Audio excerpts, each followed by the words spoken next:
कार्तिक कृष्ण पक्ष की चतुर्थी को करवा चौथ कहते हैं। इसमें गणेश जी का पूजन कर उन्हें पूजन दान से प्रसन्न किया जाता है। इसमें गेहूं का करवा भर के पूजन किया जाता है। विवाहित लड़कियों के या चीनी के करवे पीहर से भेजे जाते हैं। इसमें निम्नलिखित कहानी चंद्रोदय के अर्घ देकर व्रत खोला जाता है।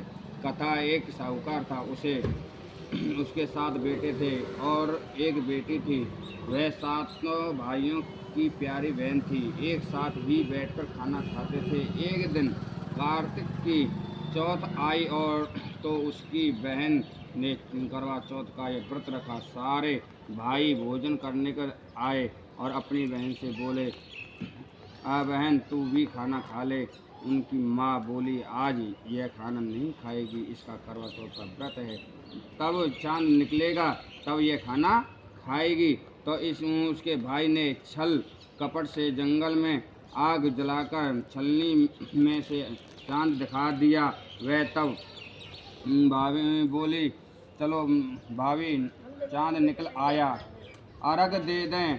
तो उसकी भाभी बोली, ये तो तेरा चांद निकला है, हमारा तो रात को ही निकलेगा। यह सुनकर भाइयों से के कहने से उनसे चांद के अर्घ दे दिया और खाने को बैठ गई। और पहला टुकड़ा बाल निकला, दूसरा टुकड़ा तोड़ा तो छींक मार, या तीसरा टुकड़ा तोड़ा तो राजा के घर से बुलावा आ गया कि राजा का लड़का बीमार है और जल्दी से भेजो। माँ ने लड़की के पहनने के लिए 3 बेटा, ये पीछे घर जाओ, आगे के या पीछे कर ले यार, या नीचे उतार बेटा यार, नीचे उतार गिर जाओ। ये इसमें ज़्यादा ध्यान नीचे उतार ले, उतार ले। माँ ने लड़की के पल्ले में एक सोने का सिक्का बांध दिया। बोली, रास्ते में जो भी मिले और पैर पड़ती जाइयो और तुझे सुहाग का आशीष दे, और उसे सोने का सिक्का देना और पल्ले को गांठ लगा लेना। अब उसे रास्ते में जो कोई भी मिला सबके पैर पड़ी और किसी ने भी सुहाग का आशीष नहीं दिया। जब अब वह ससुराल में आई तो दरवाजे पर छोटी ननद खड़ी थी और वह उसके पैर पड़ी तो ननद बोली, शीली हो तो सपूती हो, 7 बेटों की माँ हो और मेरे भाई सुख देख। अब उसने सोने का सिक्का ननद को देकर पल्ले के गांठ मार ली और उसके बाद अंदर आई। आकर देखा उसका पति मरा पड़ा है। तब वह उसे लेकर एक कोठरी में पड़ी रही। 1 साल तक उसकी सेवा करी और उसकी सास बंदी से हाथ बची रोटी भेज देती। इस प्रकार उसे पति को सेवा करते करते 1 साल हो गया और करवा चौथ का ये व्रत आया और सारी पड़ोसन ने कहा धोकर करवा चौथ का व्रत रखा और सबने सिर धोकर हाथों से मेहंदी लगाई, चूड़ियाँ पहनी। वह तब देखती रही और एक पड़ोसन बोली, तू करवा चौथ का व्रत कर ले। तब वह बोली, मैं कैसे करूं? तो वह बोली, चौथ माता की कृपा से सब ठीक हो जाएगा। उसकी कहने से उस व्रत भी रखा। थोड़ी देर बाद करवे के बेचने वाली आई और करवे ले लो भाई की यह कहने से यह व्रत रखा। और प्यारी करवे ले लो, ऐसे करवे वाली मेरे भी करवे दे जा। वह कहने लगी, मेरी दूसरी बहन आएगी तो तेरे करवे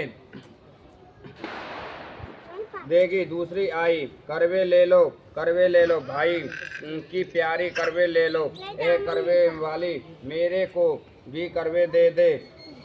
और तीसरी बहन आएगी और ऐसे करवे 5 तरह बहन आकर वहाँ कर चली गई और किसी ने भी करवे नहीं दिए। फिर छठी बहन आई तो बोली, मेरी 7वीं बहन आएगी, वह तुझे करवे देगी, बस तू सारे रास्ते में कांटे बिखेर कर रख देना।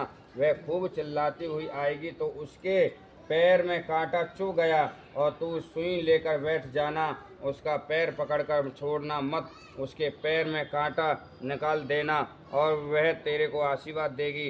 भाई जियो साईं साईं जियो, यह तुम्हें आशीर्वाद देगी और तुम उससे करवे मांग लेना, तब वह तुझे करवे देकर आई जाएगी। फिर उजमन करना, जिससे तेरा पति अच्छा हो जाएगा। अब उसे वैसा ही किया, सारे रास्ते में कांटे बिछा दिए। जब वो करवे लेकर खूब चिल्लाती हुई आई तो उसके पैर में कांटा चुभा गया। उसको पैर पकड़कर छोड़ा नहीं और उसके कांटे निकल दिए और उसने आशीर्वाद दिया। तब वह बोली, जब तूने मुझे आशीर्वाद दिया, करवे भी देकर जा। और तो वह बोली, तूने मुझे ठग लिया। यह कहकर उसने उसे करवे दे दिया और उस करवे लेकर उसने उजमन तैयारी की, व्रत रखा और राजा का लड़का ठीक हो गया और बोला, बहुत सोया वह किया उसने चौथ माता की कहानी सुनी, उजमन करा और वह दोनों चौपड़ खेलने लग गए। और इतने में उसकी बंदी तेल की पाली और गुड़ की डाली लेकर आई और दोनों ने खेलते हुए सासू से जाकर बोली, महलों में खूब रौनक है, तेरी बहू चौपट सारा खेल रही है। इतना सुनकर सासू देखने को आई, दोनों को देखकर बहुत खुश हो गई। बहू ने सासू के पैर दबाए और सासू बोली, बहू सच सच बता, तूने क्या किया है। उसने सारा हाल अपनी सासू से बतलाया तो राजा ने सारे शहर में ढिंढोरा पिटवा दिया। अपने पति की जीवन की सुरक्षा के लिए सब बहनें करवा चौथ का व्रत रखें और अपने पीहर को जाकर उजमन करें। और हे चौथ माता, जैसा राजा के लड़के का जीवन दान दिया वैसा ही सबको देना। और कहानी सुनते ही समय कटोरी में चावल लें और चांद को अर्घ देते समय ऐसा 7 बार बोलें, चंदा ए चंद्रवलिये, चंदा आया है उठ सुहागन अर्घ दे। मैं बैठी थी बाट में, कहे तेरा कांडला, कहे यह तेरा हार सोने का, मेरा कांडला जग मोतियन का हार। और बस बस तेरा पेवड़ा, बस कहे ससुराल आम तले, मेरा पेवड़ा नीम तले ससुराल चांद ए। बोलो गणेश जी महाराज की जय। एक बुढ़िया थी, उसका बेटा भी बहुत थी, वे बहुत गरीब थे। बुढ़िया माई हर रोज गणेश जी की पूजा करती थी। गणेश जी हर रोज बुढ़िया से कहते थे, बुढ़िया माई मांग ले। बुढ़िया कहती थी, क्या मांगू। तो गणेश जी बोले, अपने बेटे से पूछ ले। तो बेटा बोला, माँ धन मांग ले। बहू से पूछने लगी तो बहू बोली, सासू माँ पोता मांग लेना। बुढ़िया ने सोचा कि किन दोनों को अपने मतलब से ही मांग रहे हैं, तो पड़ोसन से जाकर पूछा। बहू वह पड़ोसन से जाकर बोली, हे गणेश जी मेरे को बोले तो कुछ मांग ले। और तो पड़ोसन बोली, पगली क्यों तू धन मांगे, क्यों पोता मांगे, थोड़े दिन की जिंदगी है, अपनी सुंदर काया मांग ले। और घर जाकर बुढ़िया सोचने लगी कि बेटा बहू भी राजी और उनकी भी माननी चाहिए। दूसरे दिन गणेश जी आए, बोले, बुढ़िया माई कुछ मांग ले। बुढ़िया ने कहा, मुझे सुंदर काया दे, सोने के कटोरे में पोते को दूध पीता देखूं, और अमर सुहाग दे और निरोगी काया दे, भाई दे, भतीजे दे, सारा परिवार दे, सुख दे, मोक्ष दे। गणेश जी ने कहा, बुढ़िया माई तूने तो मुझे ही ठग लिया, यह सब मुझ कुछ मांग लिया, वह जैसा बोला है वैसा ही हो जाएगा। गणेश जी अंतर ध्यान हो गए। तब बुढ़िया माई यहाँ सब कुछ वैसा ही हो गया जैसे गणेश जी महाराज जी ने वरदान दिया। वे जैसा बुढ़िया माई वैसा ही किसी सबको देना। और एक दिन गणेश जी महाराज चुटकी में चावल चम्मच में दूध लेकर घूम रहे थे कि कोई मेरी खीर बना दो, और सब ने थोड़ा सा सामान देखकर मानकर मना कर दिया। तो बुढ़िया बोली, ला बेटा मैं तेरी खीर बना दूं। वह कटोरी ले आई और तो गणेश जी से बोले कि बुढ़िया माई कटोरी में क्या लाई, टोप लेकर आया। अब बुढ़िया माई टोप लेकर आई तो वह दूध से भर गया। गणेश जी महाराज बोले, मैं बाहर जाकर आता हूँ, तब तक खीर बनाकर रखना। खीर बनकर तैयार हो गई तब बुढ़िया माई की बहू के मुंह से पानी आ गया। तब दरवाजे के पीछे बैठकर खीर खाने लगी तो खीर में एक छींटा जमीन पर गिर गया और जिससे गणेश जी का भोग लग गया। थोड़ी देर में बाद बुढ़िया गणेश जी को बुलाने आ गई तो गणेश जी बोले, बुढ़िया माई मेरा तो भोग लग गया।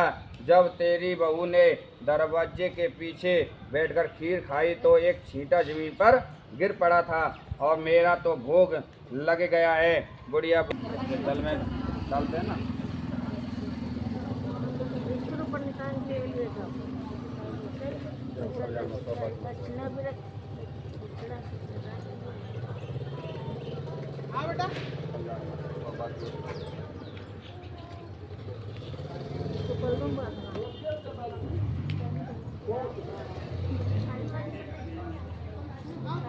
खाली ना ले जाओ।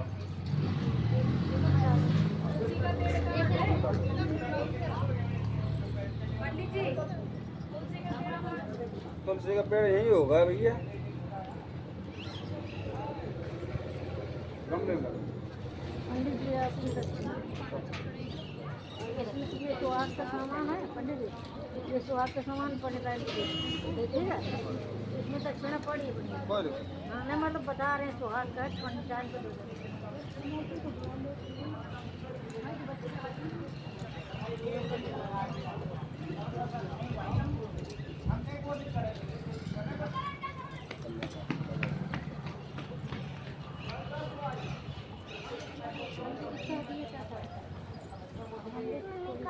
चला जो रहे हैं अपार्टमेंट में। चलो चलो सुना अब वहाँ कौन जाएगा भूखे उठे जाएगा फिर सामने लगेगा। तब करना पड़ेगा तभी तो फल मिलेगा। 4 बजे का बोला था इसलिए हो गया 4:30 बजे।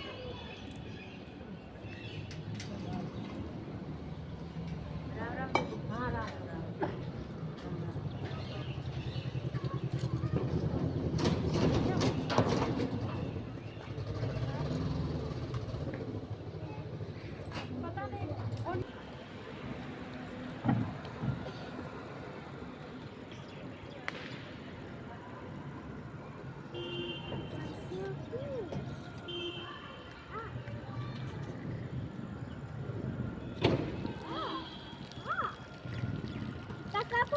Takaputa.